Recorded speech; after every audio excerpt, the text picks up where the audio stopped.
JNU as a top university of this country, completely funded by the Indian taxpayer and the government of India, I think it is our response. We have 98 MOUs with different countries. JNU teaches Turkish as a language in the School of Languages, Literature and Culture.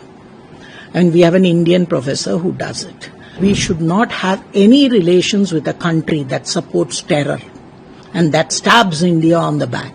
It is very important that as in this hour of crisis, a university and the academia and intellectuals have to stand with the Indian armed forces. There is absolutely involvement by Pakistan. There is no doubt about it. India has been the longest victim of terror.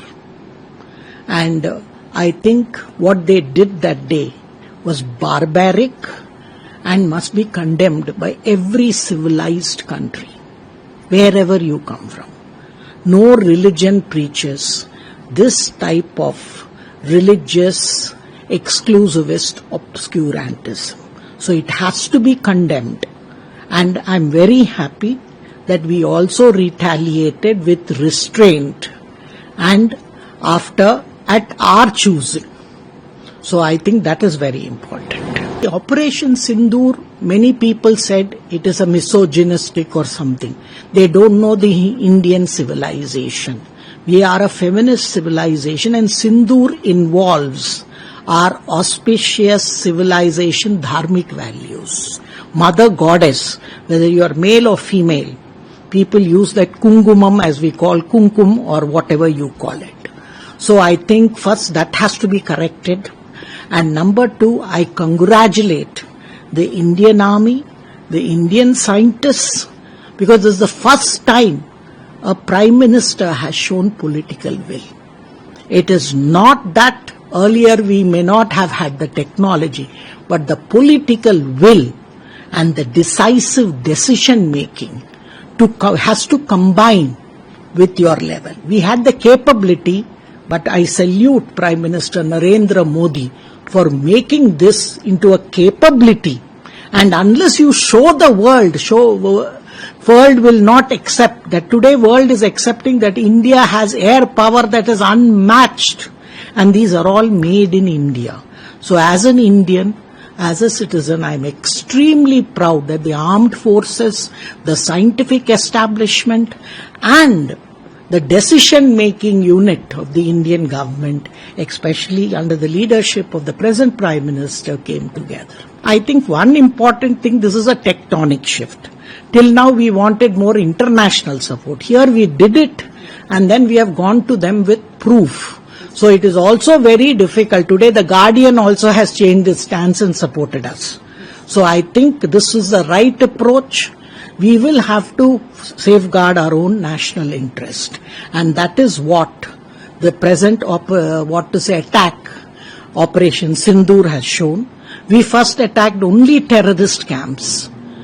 But when Pakistan attacked our civilians, our temples and our military bases, then we showed to them what we can do. Every civilian citizen is as responsible for our national security.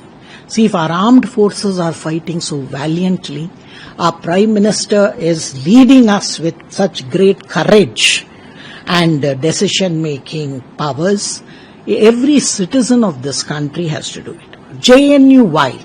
JNU is totally subsidized by the Indian taxpayer. If the Indian taxpayer does not subsidize us, then where should our loyalty lie? To the Indian state. Number two, the present Chief of the Armed Staff and the Naval Staff, I am proud to say, are JNU alumni. And JNU salutes them.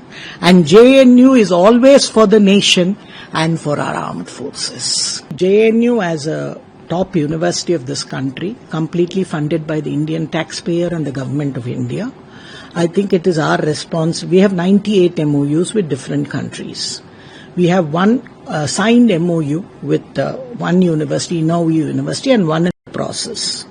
JNU teaches Turkish as a language in the School of Languages, Literature and Culture. And we have an Indian professor who does it. And because of that, the administration thought that we should not have any relations with a country that supports terror and that stabs India on the back. And how can you have a relationship with somebody who's undermining India's national security? And as a citizen and as an academic, it is undermining my human security and the security of every citizen in the country. So I thought it is very important that as in this hour of crisis, a university and the academia and intellectuals have to stand with the Indian armed forces who are JNU's alumni and with one of the most courageous Prime Minister and the tallest spokesman of a democracy to support him. So I salute the armed forces, scientists and the Prime Minister.